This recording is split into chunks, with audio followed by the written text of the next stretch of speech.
Hello, folks, and welcome to another episode of the Cubs Line Podcast. I'm Ryan Dunleavy, And I'm Ryan Zielinski. and today the Cubs had a big 5-3 win against the Brewers, led by home runs from Seiya Suzuki and Pete Crow Armstrong. Ryan, any opening thoughts on today's ball game? Always nice to beat little bro.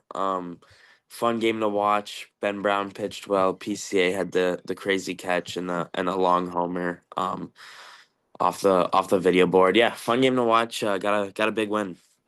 Yeah, and then before we get started, we want to give a shout out to Jose Romero.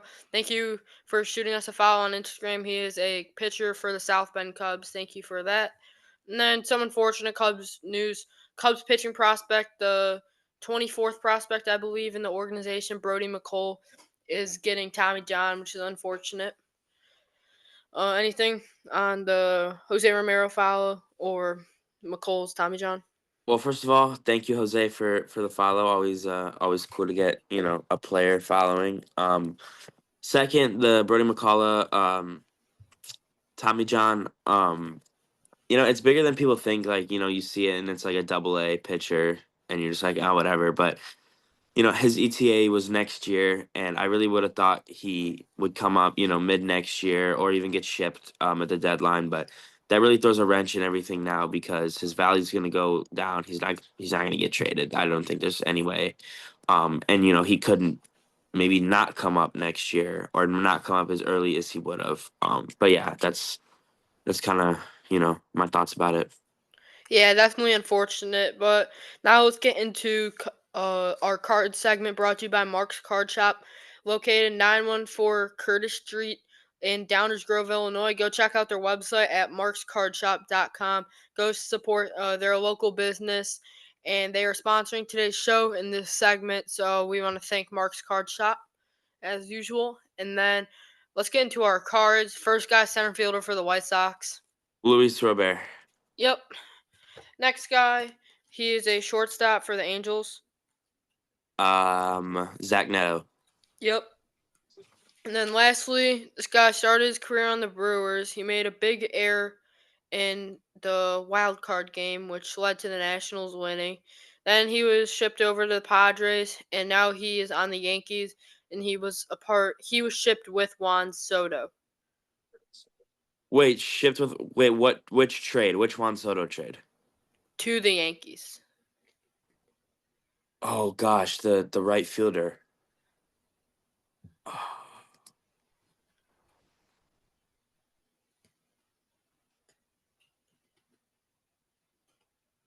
Was it Grisham?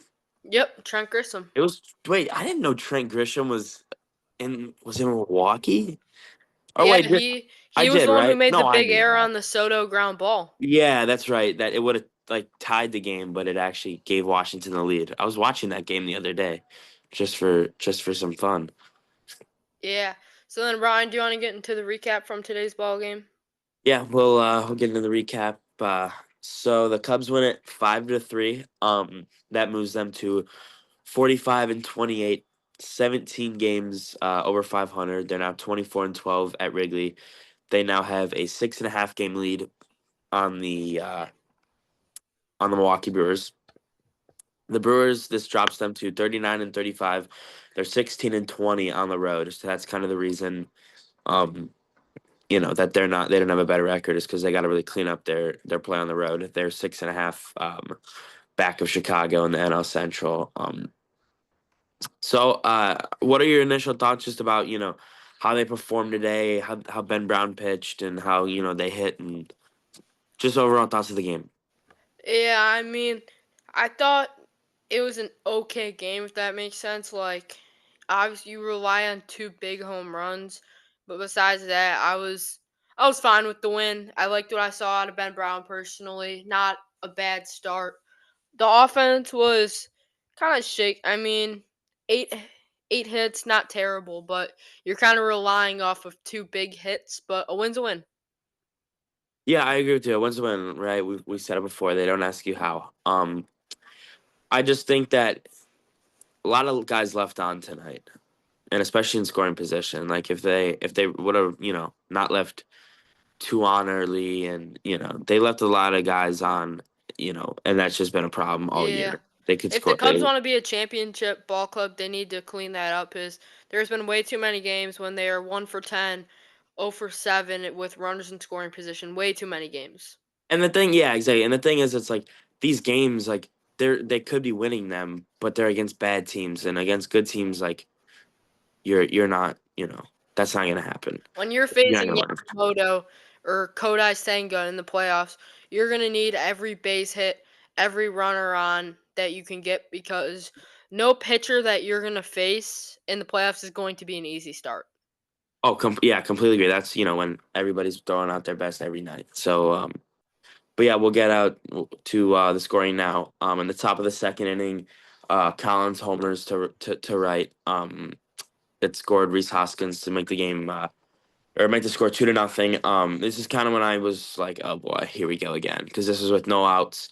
And then again, I don't know who singled right after him. I think it was Terang. Terang. Yeah, Terang singled, I think, on the next pitch.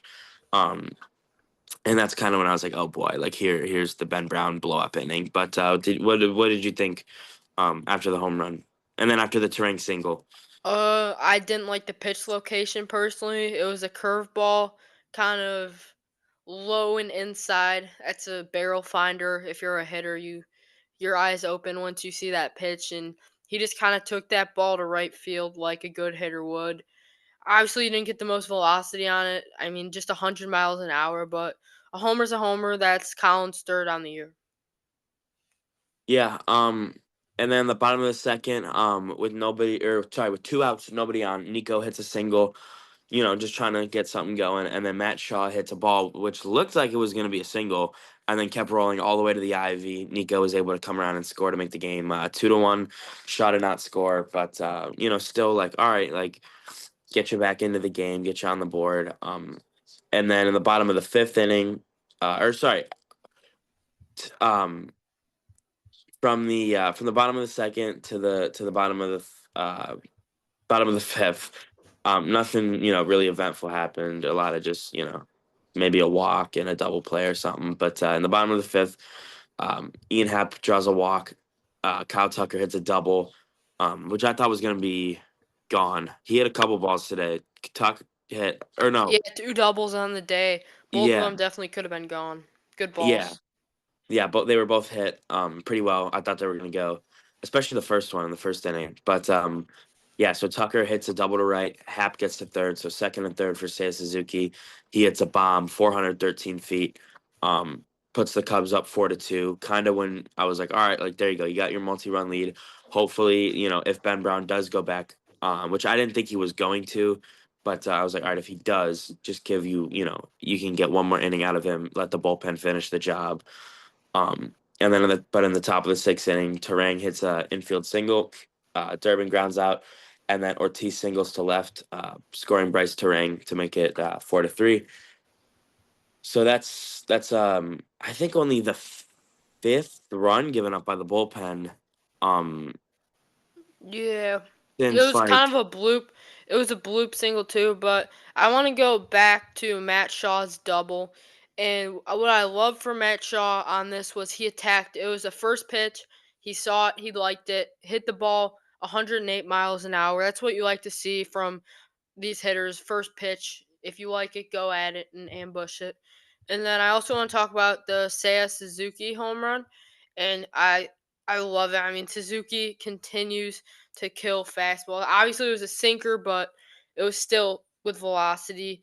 It was a low and inside pitch, kind of like Collins' home run, and Suzuki kills low and inside pitches, and he continues to be clutch, and this moves him into second for RBIs in the league. And with Devers going to the National League, I really hope Seiya Suzuki does not get snubbed of an All-Star appearance that he really deserved. Then the last thing I want to talk about was Sal Frelick. Strike him out, throw him out, double play. Great job by yeah, Carson Kelly and Genesis Cabrera to get out of the inning. Because if he steals that bag, then it's a one-run game with a runner on second base, two outs. Who knows what would happen with Jackson Churio coming up to the plate with a runner in scoring position. really really good throw by Carson Kelly. Yeah, they initially called him safe, which I No. I don't know.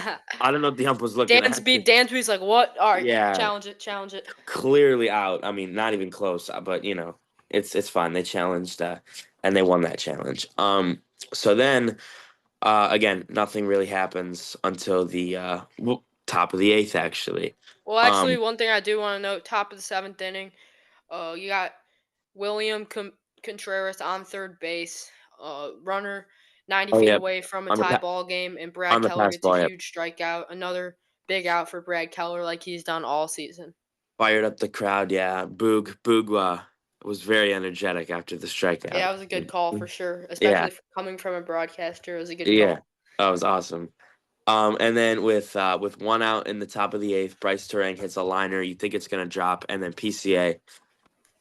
Don't know how he got there, but he makes an It's not unbelievable a plane, catch. it's PCA. It's not a bird, Yeah. it's not a plane, it's PCA. Seriously, I mean he covers all of left center, all of right center, all of center. Like it's unbelievable. Like every time, like, even when we're at the games and I see a ball go up, I'm like, nah, there's no way. And then he's camped under it, not even makes the catch on the run. It's unbelievable.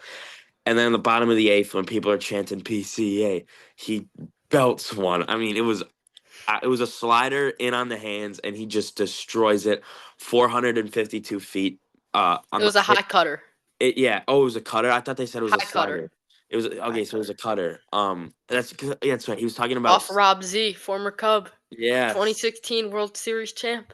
Wasn't he at the convention this year? He was. They signed him and they DFA'd him like 2 weeks after CubsCon. We Yeah, met him, I believe. I think we did. Yeah.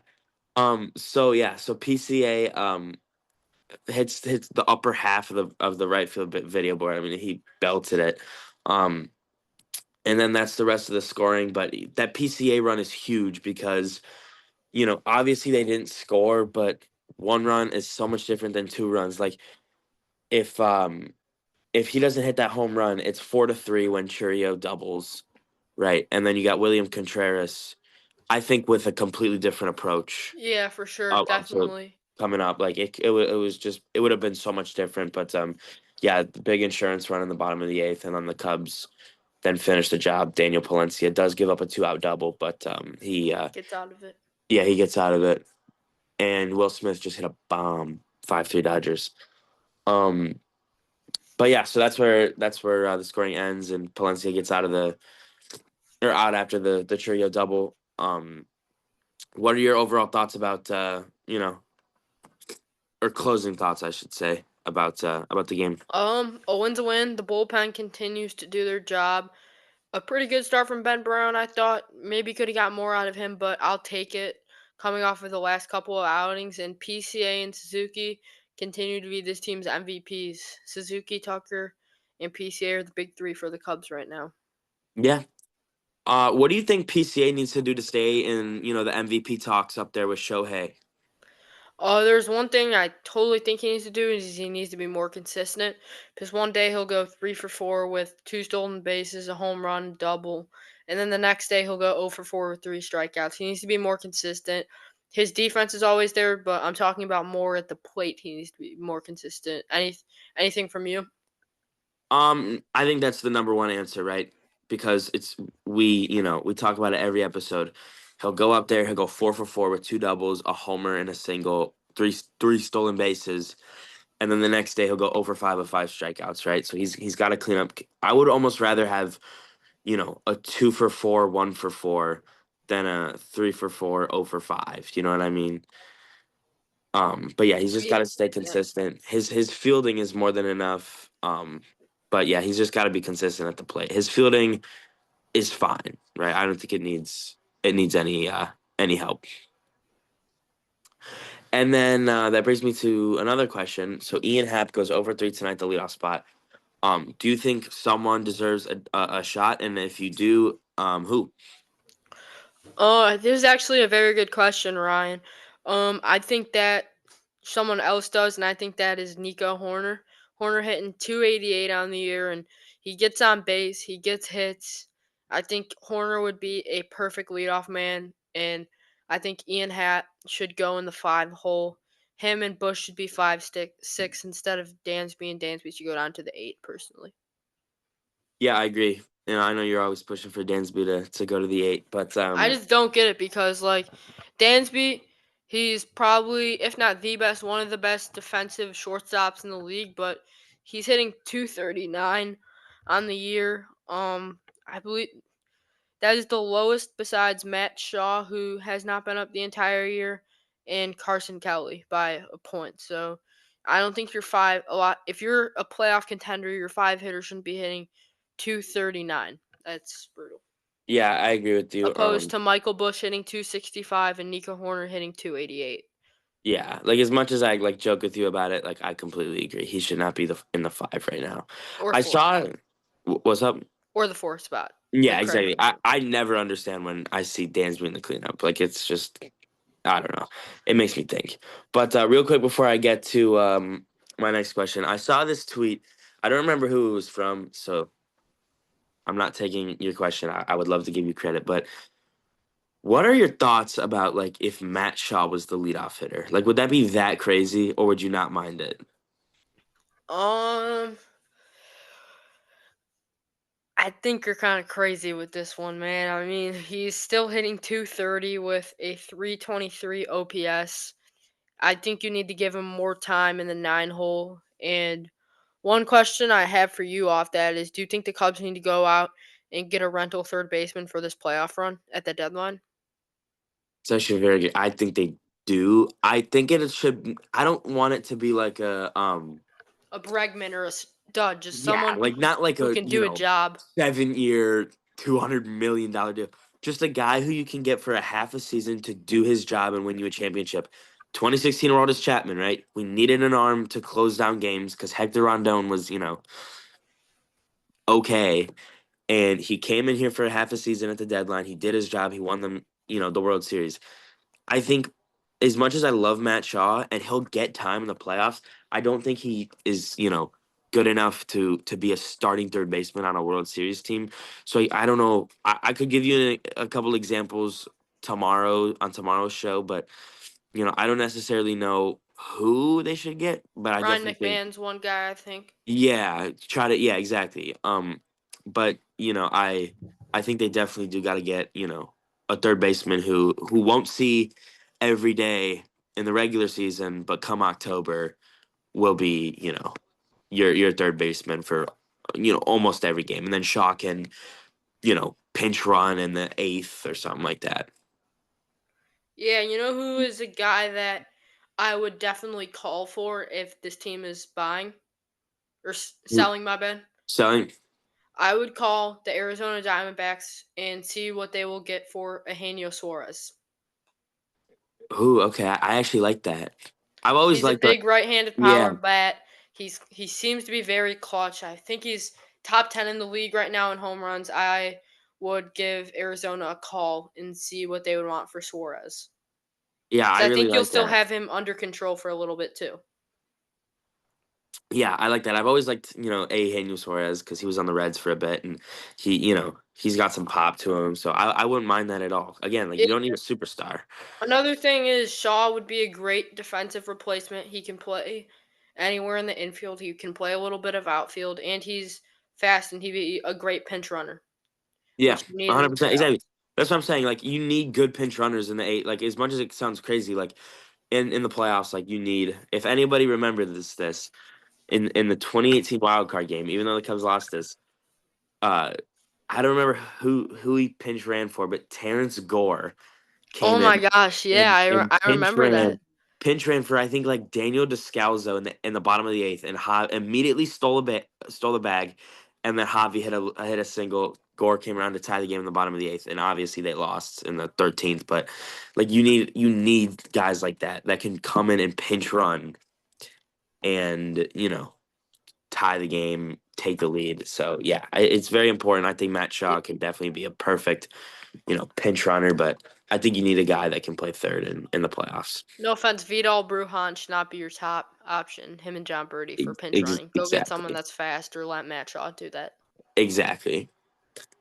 So real quick, because I know we're about to get into the pitching, but just give me a quick. Who do you think, who do you trust most as the 8th inning bullpen arm in a 1-run or 2-run game? Brad Keller, hands down. He's been the best arm, and I really think there was a case for him to go to Atlanta Yeah, in I the agree with Midsummer you. Classic, He's had such a good year so far. especially for being a non-roster invite, who was going to Yeah, be a I know. guy that most likely wasn't going to make the club, and then not only did he make the club, is he is in Craig Council's circle of trust. Yeah, I completely agree with you. He's getting, the big innings. Like again, I think the sixth, right? It was the top of the sixth. Seventh, Yeah, there you go. Even later in the game, a guy on third, 2 outs. He gets the trust big from Craig, strikeout. and I he gets love the when yeah. pitchers, especially bullpen pitchers, show emotion after they get a big He outing. was fired up by the crowd, like even like Palencia. But yeah, I love it. I love Dadbert whenever he like the fist like after every game. Adbert. That was awesome. Oh, that was I love Adbert amazing. still. Nothing against the guy. Real quick before we get into the pitching, does Daniel Palencia this year not give you 2023 I was alive vibes? He does. It's wild. Only thing is Palencia throws harder. That's Just literally only it. difference. An unexpected closer, right?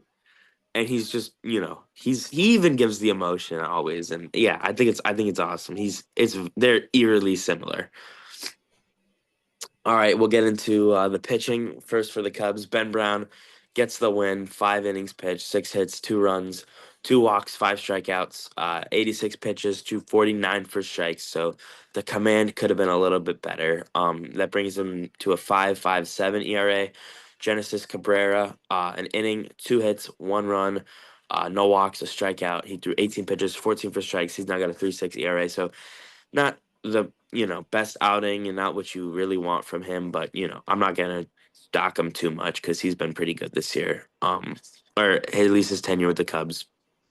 Um, Brad Keller, like we just talked about, came in the seventh for an inning, no hits, no runs, a walk, a strikeout, 16 pitches. He threw 9 for strikes. He's now at a 2.10 ERA.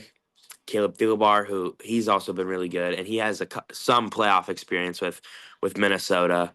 Um, he threw an inning, no hits, no runs, no walks, 2 strikeouts, 12 pitches, 9 for strikes. Now at a 1.69 ERA, and then Daniel Palencia gets to save an inning, 1 hit, the 2 out double off the Ivy.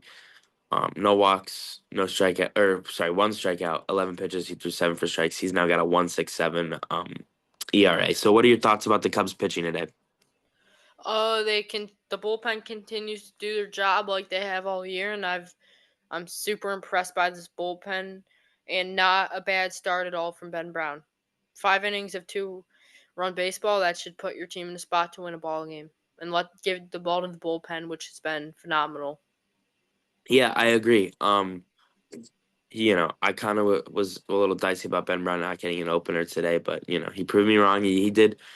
I mean, he didn't, shut him down, but Speaking of proving wrong, I proved all you guys wrong. I said that today was my favorite matchup. You and Sean were like, nope, nope, I don't believe you. And the Cubs go out and win a ball game, proving everyone wrong. There we go. all right, flexing on all of us. So for the Brewers, Patrick gets the start. He goes 5 innings, 6 hits, 4 runs, two walks, 5 strikeouts. Gave up a home run, 74 pitches, 51 for strikes. He had a 3.5 ERA, or he's at a 3.5 ERA now. Then Mears goes an inning, gives up a hit, no runs, no walks, a strikeout, 14 pitches, 11 for strikes. He's now got a 2.15 ERA.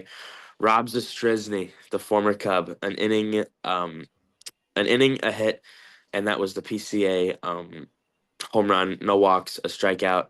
He threw 13 pitches, 8 for strikes. He's got a 2.53 ERA. Not a bad year for Rob Z. And then Anderson in the eighth, an inning, no hits, no runs, um, no walks, a strikeout, 14 pitches, 8 for strikes, three. He's got a 3.57 ERA. Anything about the Brewers pitching? No, not much. I mean, they weren't bad, but they weren't great. It's kind of average in my opinion. Patrick, I mean, he has some good swing and miss stuff, but he only had 5 Ks today, but he is a good young arm that the Cubs will see a lot in the next couple of years. So get used to seeing him in the NL Central. Yeah, I agree with you. So now we will move into the preview for tomorrow's game. Um, Man, the Dodgers. This is like their fifth run of the inning, and they're at one out. Damn. Um, so it's JMO versus Jacob Mizorowski. Tough matchup. Again, Jacob Mizorowski has not given up a hit yet. He's 5 Ks. He's 1-0. Didn't give up a run, obviously. JMO 7-3, got a 3.48 ERA. 82 and 2/3 innings pitched. He's given up 65 hits, 65 strikeouts, 16 walks. What do you think the key is to winning tomorrow's game? And yeah, just what do you think? What do you think they got to do to win tomorrow? Hit the heater. You got to time up 102, 103. I think the Cubs have seen velocity, but Misorowski is a guy that you don't have a lot of numbers and you don't really have a scouting report on him yet. So it's going to be tough, definitely. It's kind of easier to adjust to a new arm after 3 to 4 starts, but Misorowski, we haven't really seen much. We just know the velocity's there and he has a good slider. Then JMO, let him deal. Think it's going to be a low scoring affair tomorrow. None of these Cubs have seen him yet.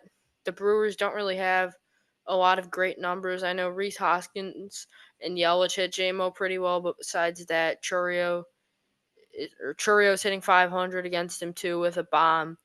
But a lot of William Contreras is hitting 105 and 19 at bats. Sal Frelick isn't really hitting good against him.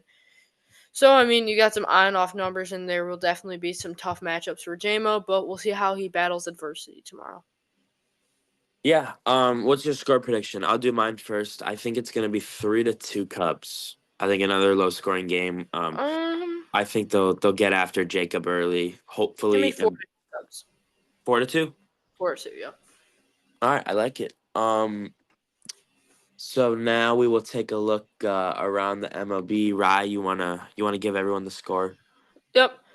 Cardinals beat the White Sox 12-2. Brendan Donovan had a 4-hit game and makes his case to be the starting second baseman for the National League. And Matthew Liberatore, great start. But it is the White Sox and their 50th loss on the year. Guardians are beating the Giants 3-2. Giants will get their last at bats, including Rafael Devers will come up third in the inning. He had a RBI double, and I'm sure a lot of you guys saw he looks a lot happier in his presses and stuff. And I think the trade was more he needed a fresh start, and Standing ovation when he came to the when he oh shoot when he came to the plate, and he just looks a lot happier. he needed. Astros up 11-0 on the A's. Christian Walker homer, Cam Smith homer. A lot of home runs from the Astros today. Dodgers beating the Padres 8-3. Andy Pages 2 bombs on the night. Yeah, I'm Will watching the Smith game right homer, now. Tommy Edman. Andy Pages is having quite the game. Marlins beat the Phillies 8-3 on the night. Eric Wagman, Jesus Sanchez both had long balls. Uh, Tigers beat the Pirates 7-3. Javier Baez with a 3-hit, 2 home run game.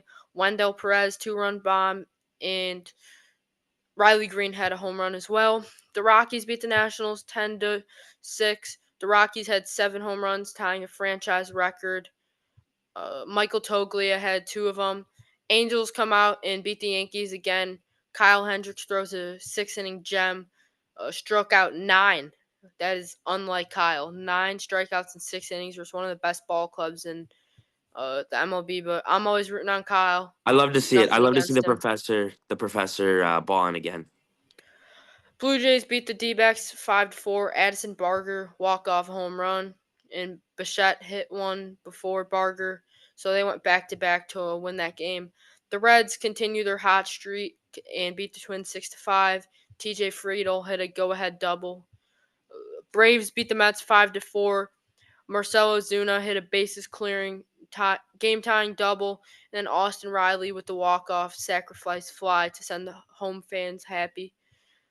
And then the Orioles beat the Rays 5-1 on the night. Colton Cowser home run. And then Jackson Holiday had a pretty good game too. The Royals beat the Rangers 6-1. Bobby Witt Jr. home run. Salvador Perez Salvi hit 2 bombs, and then Seth Lugo 9 Ks on the night. And then the last game we have to recap. Mariners beat the White Sox 8-0. Cal Raleigh hit a 2 run double. and a grand slam that is his 27th bomb on the year. So I think there's no way this guy doesn't win AL MVP. What about you, Ryan?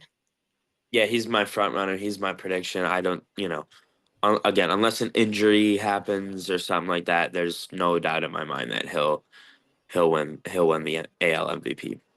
All right, and now let's finish with some immaculate grid. Do you So got one up? first, I've got one up. Or do you have one I up? got it. I got it. Okay. First, we have Cubs and Reds.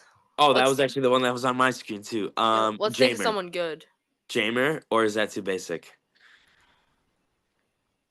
We could go Jamer. I don't think that's too Yeah. Candelario. There we go. 3%. That's good. Cubs 100+ run season. KB. Yeah.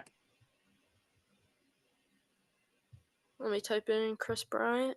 I'll Yep, fill it in. I'll fill KB. it in And as then the for you. Cubs played center field for one game. Did Hermosillo play? Or no? Should we go Yeah, he Rafael did. Ortega? No, do Hermosillo. That's gonna have nobody doing that. Oh yeah, 0.05%. There we go, Rye. No. And then Reds and D-backs. Eugenio Suarez. Is that too basic or No, I don't think so. okay? 29%, not terrible.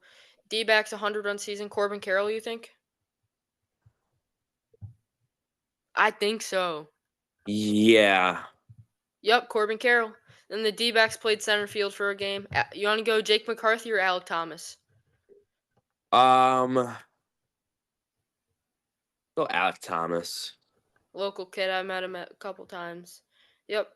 And then Reds plus 2,000 career hits. Joey Votto. Yes. That just to Yep, Joey Votto.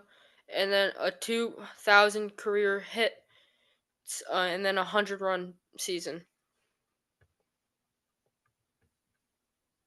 While we think on that, do you want to do 2,000 career hits played in center field? Ken Griffey Jr. Yeah.